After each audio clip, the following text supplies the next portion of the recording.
कैसे ये सारा कारोबार चल रहा है, ये खेल चल कैसे रहा है, भारत में ये सब कुछ हो कैसे रहा है। चलिए आपको बता देते हैं, क्योंकि ये एक तरीका है, ये आपको एक तरह से मोटिवेट करते हैं। गेमिंग ऐप कंपनीज मोबाइल पर एसएमएस भेजती हैं। पहले नॉर्मल टेक्स्ट मैसेज आता है, एसएमएस में गेम डाउनलोड करने का लिंक होता है। आपके पास भी हो सकता है आया हो ऐसा मैसेज।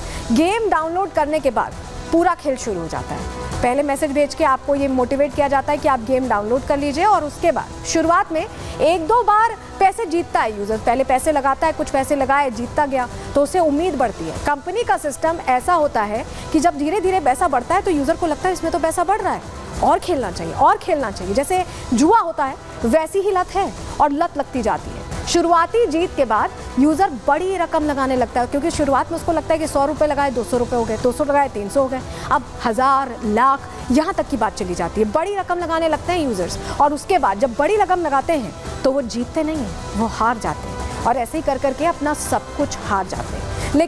लेकिन गेमिंग ऐप पर एक्शन क्यों नहीं हो रहा है, ये सवाल बना हुआ है। तो आपको बताएं एक्शन क्यों नहीं ले पाते हैं, क्यों ये बातें जाहिर नहीं कर पाते हैं, जानकारी आपको दे देते हैं। दरअसल गेमिंग ऐप को लेकर जो लोग जो यूज़ करते हैं उनको सबसे पहले तो देखिए बदनामी का डर होता है कि वो बताएंगे कि इस तरह से वो यूज़ कर रहे हैं। इस वजह से यूज़र चुप रहता है, वो बताता ही नहीं है, किसी से शिकायत नहीं करता, किसी को अपनों को भी नहीं बताता है। वहीं ठगी के बारे में किसी को नहीं बताते हैं, उनको लगता है उन्हें ठग लिया गया है, उनकी इज्जत कम हो जाएगी, इस तरह का गेम खेल रहे हैं, पैसों का नुकसान हो चुका है, वो किसी से बताएंगे कोई क्या सोचेगा, इसमें ही इसी फेर में फंसे रह जाते हैं। तीसरी बड़ी वजह क्या है कि पुलिस से शिकायत ही नहीं करते। इन्हीं सब वजहों से उनको लगता है कि सबके सामने जग जाहिर हो जाएगी ये बात कि उन्होंने गेमिंग में इतने पैसे गंवा दिए हैं, इसलिए वो बचते हैं और पुलिस के पास भी नहीं जाते हैं। चलिए ये तो हम आपको बता रहे थे कि पुलिस से शिकायत नहीं करते, लेकिन सोचिए क्या हो अगर पुलिस ही इस पूरे खेल में फंसे। ऐसा हुआ है, जी हाँ, वैसा ही मामला आपको बताने जा रहे हैं। पुलिस वाला इस खेल में फंस गया और उसके बाद आखिरी विकल्प उसने ये तक सोच लिया कि वो जान दे देगा, लेकिन उसने कोशिश की खुद को बचाने की। कैसे ये पूरा मामला सामने आया है, मामला क्या है, रिपोर्ट के जरिए पहले आपको बता देते हैं।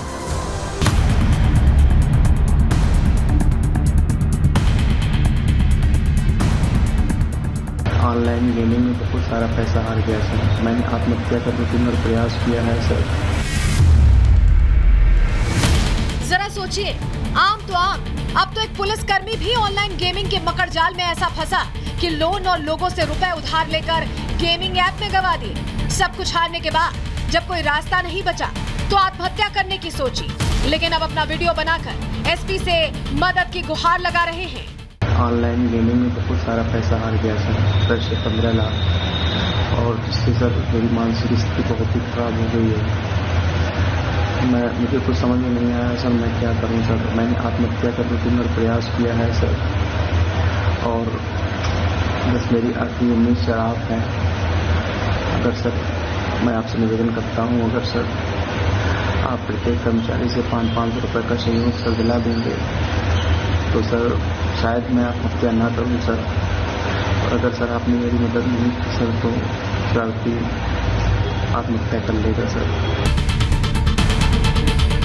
सुन लिया आपने, यही होता है जब ऑनलाइन गेमिंग नशा बनकर इंसान पर हावी हो जाता है, और ये नशा अब हमारे देश में जड़ें जमा चुका है। हालांकि सूर्य प्रकाश का ये वीडियो सामने आने के बाद अब पुलिस इस मामले में जांच करने वाली है। ऑनलाइन गेमिंग में 10 से 15 लाख रुपए हार गया है तथा आत्महत्या कर लेने की बात कह रहा है। उपरोक्त आरक्षी दिनांक 3/9/2024 को 2 दिवस के आकस्मिक अवकाश पर गया था तथा दिनांक 6/9/2024 से गैर हाजिर हो गया था। उपरोक्त प्रकरण के संबंध में सभी बिंदुओं पर जांच सहित आवश्यक कार्रवाई की जाएगी। जांच होगी तो उसके बाद क्या होगा कोई नहीं जानता, लेकिन तब तक कोई अगला सूर्य प्रकाश आ जाएगा। तो इस ऑनलाइन गेमिंग के जाल को तोड़ना होगा। खुद भी सावधान रहिए और अपने बच्चों, परिवार वालों को भी रखिए, क्योंकि सावधानी ही बचाव है। Bureau report, Republic Bharat. तो सावधान रहना है, और इसीलिए अब हम आपको बताने जा रहे हैं कि कौन ऐसे लोग हैं आपके आसपास देखिएगा जो इस तरह की गेमिंग एप्लीकेशन के टारगेट होते हैं। आपको बताते हैं टारगेट कौन कौन होता है। सबसे पहले टारगेट होते हैं कम उम्र के बच्चे। जी हाँ, उनको बहुत आसानी से इस तरह की आदत, इस तरह की लत में फंसाया जाता है। वो खेलते हैं, शुरुआत में उन्हें अच्छा लगता है और धीरे धीरे आदत पड़ जाती है। नौकरी पेशा लोग भी टारगेट होते हैं। कारोबारी उनको भी टारगेट बनाया जा रहा है। और इसके अलावा डॉक्टर्स को भी ये आंकड़े कह रहे हैं कि सबसे ज़्यादा टारगेट इन्हें ही किया जा रहा है। जाल में फंसाने की कोशिश होती है, पैसा आपकी जेबों से निकालने की कोशिश होती है, और ऐसी ही कोशिश कर रहे हैं ये जो गेमर्स हैं, जो ये कंपनीज हैं, चीन से चाहे अलग अलग जगहों से। क्योंकि देखिए ये जो पूरा धंधा है, इसमें यही होता है कि कैसे पैसे ज़्यादा से ज़्यादा लिए जाएं, कैसे लत पड़वाई जाए, और एक बार अगर आदत लगी उसके बाद तो निकलना मुश्किल हो जाता है। उसके बाद तो पैसे मांग मांग के खेला जाता है। जुए जैसी आदत है ये, जिसकी डकैती आपकी जेबों से सामने आ रही है। और चलिए अब आपको बता देते हैं कि यहाँ पर कैसे इनका नेटवर्क काम करता है। देखिए, हर स्टेट में इनकी एक बड़ी टीम होती है और ये टीम एक्टिव रहती है, काम करती है। यूज़र आईडी बनवाने का टारगेट इन्हें दिया जाता है। मैसेजेस जो आते हैं, जो लिंक आता है, उसमें यूज़र आईडी बनवाने का टारगेट दिया जाता है कि ज़्यादा से ज़्यादा लोगों को इसमें ऐड करूँ। टेलीकॉलिंग के लिए भी अलग टीम होती है। जी हाँ, जैसे आपके पास अमूमन अलग अलग चीज़ों के लिए कॉल्स आते हैं कि आप ये सब्सक्राइब कर लीजिए, इतने का सब्सक्रिप्शन है, ऐसी ही कॉल्स आती हैं। नॉर्मल कॉल आएगी, इनको डेटाबेस से नंबर मिल जाते हैं और ये रैंडम कॉल्स करते हैं। कोई फंस भी जाता है। लोगों के नंबर प्रोवाइड करती हैं कंपनियां, और टीम का टारगेट होता है कि लोगों तक लिंक पहुंचाया जाए, लिंक पे वो क्लिक करें और अकाउंट बनाकर गेम खेलना शुरू कर दें। इसके लिए बाकायदा टारगेट दिया जाता है।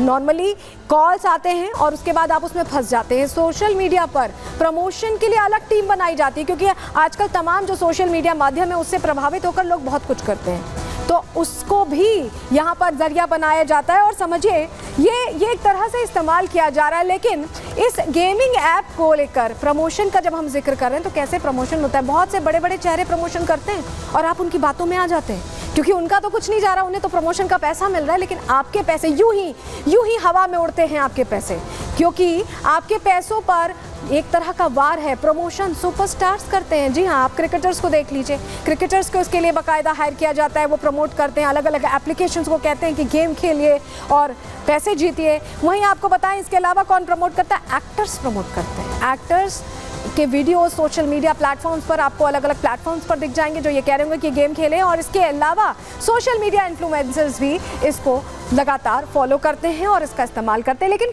कहाँ ये पूरा जाल फैला हुआ है। चलिए जल्दी से आपके सामने हम जानकारी रख देते हैं, क्योंकि आपके लिए जानना ज़रूरी है कि ये जाल कितना बड़ा है और कहाँ तक फैला हुआ है, क्योंकि इसका दायरा बहुत बड़ा है। देखिए, मध्य प्रदेश, अलग अलग प्रदेशों में इस तरह के मामले सामने आ चुके हैं। राजस्थान, गेमिंग ऐप का ये पूरा भ्रम जाल है जिसमें लोग फंस जाते हैं। तेलंगाना, इसके अलावा कहाँ? सिक्किम में भी ये मामले सामने आए हैं। चंडीगढ़ में मामले सामने, आप नाम लेते जाइए। महाराष्ट्र है, इसके अलावा गुजरात है। वहीं बात करें दिल्ली में तो बहुत सारे केसेस आए हैं। तमिलनाडु की बात कर लें, केरल, पश्चिम बंगाल, तो उत्तर से दक्षिण तक अगर आप देखेंगे, पूरब से पश्चिम तक, तो अलग अलग प्रदेशों में ये मामले सामने आए। और ये मामले वो हैं जो रिपोर्ट किए गए हैं। बहुत से मामले तो रिपोर्ट किए भी नहीं गए, क्योंकि लोगों में बहुत डर है इस बात को लेकर कुछ कहने या कुछ सुनने के लिए, वो डरते हैं। ऐसे ही एक पीड़ित से हमने बात की, क्योंकि आप हमारे लिए ज़रूरी हैं, तो हमने समझने की कोशिश की वो इस जाल में फंसा कैसे और अगर निकलना चाहे तो निकले कैसे। ज़रा सुनिए हिमांशु, जिसने ये दर्द झेला है, जिस पर 96 लाख का कर्ज है। गेमिंग ऐप युवाओं को बहुत तेज़ी से इसकी एक लत लग जा रही है या इस पे फंस जा रहे हैं। हमारे साथ हिमांशु हैं। हिमांशु, आपसे सबसे पहले मैं यही समझना चाहूँगी कि आपको इसके बारे में जानकारी कैसे लगी कि इस गेमिंग ऐप को खेलना है या इस पे खेलेंगे? क्या इनिशियली क्या हुआ, कैसे पता चला आपको? सबसे पहले हम दोस्त को खेलते हुए देखे थे, उसी से देखे कि अच्छा है, खेल सकते हैं, इसको भी हम भी कमा सकते हैं, तो उसी से धीरे धीरे खेलना शुरू किए थे। तो जब शुरुआत में खेलते थे तो क्या पैसे आ जाते थे, आसानी से पैसे बढ़ते जाते थे, आसान लेवल्स थे? पहले उतने पैसे 49 रुपये लगाते थे, उतने वापस मिल जाते थे। अच्छा। और इसके बाद फिर देखने इतना मेहनत करते हैं, कुछ वापस नहीं मिलता है। फिर एडवर्टाइजमेंट देखे कि सट्टा लगा सकते हैं क्रिकेट पे, तो फिर उसमें आ गए थे।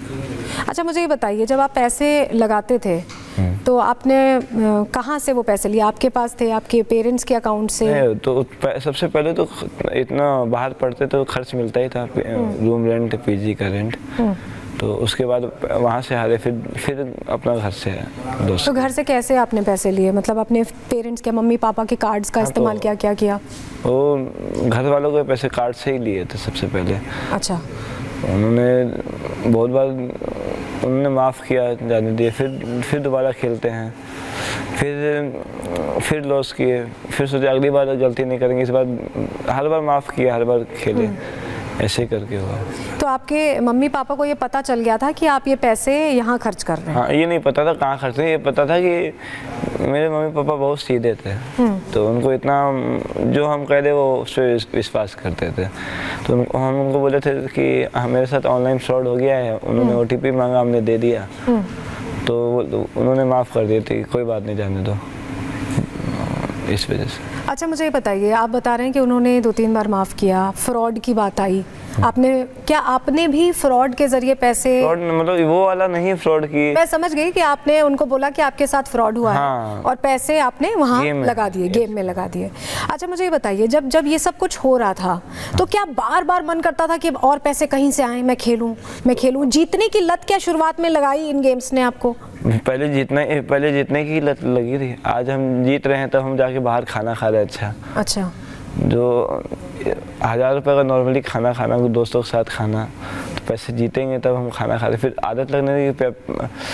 1000 रुपये कहाँ से लाएंगे? 500 रुपये लगाए, 1000 रुपये कमाए, खर्चा तो निकाल लेते। कितना कर्जा है आप पे इस वक्त हिमांशु? कर्जा में ज़्यादा ही हो, जिन लोगों का पैसा लिए हैं वो तो देख रहे होंगे, वो तो हमसे पैसा मांगेंगे, कॉल तो बहुत आ चुके हैं, तो देना तो होगा। कितना कर्जा है? ज़्यादा ही होगा, ये तो हारा अमाउंट हमने, जो हारे हैं तो दूसरे का हारे हैं, अपना नहीं हारे। कितना हारे हैं आप? 96 लाख तो आप इतना बताइए, तो 96 लाख बताए कितना हो सकता है? इससे ज़्यादा ही हो सकता है, इससे ज़्यादा भी हो सकता है। हाँ। मुझे एक बात और बताइए, मैं आखिरी सवाल आपसे पूछ रही हूँ, मुझे ये बताइए, ये जो पैसा था ये आप भेजते कैसे थे? कैसे ट्रांसफर होता था? क्या कोई बैंक अकाउंट होता है? बैंक अकाउंट, उसमें आप ऐड, जैसे कि कैसीनो गेमलिंग ऐप्स आते हैं ना, महादेव बुक के जो साइट्स होते हैं, उसमें आप डिपॉजिट करेंगे तो आपको अकाउंट डिटेल मिल जाएगा, वहाँ आप डिपॉजिट अकाउंट में आप ट्रांजैक्शन करके आप स्क्रीनशॉट भेज दीजिए, वो अपना पैसे ऐड करके दे देंगे वेबसाइट पे।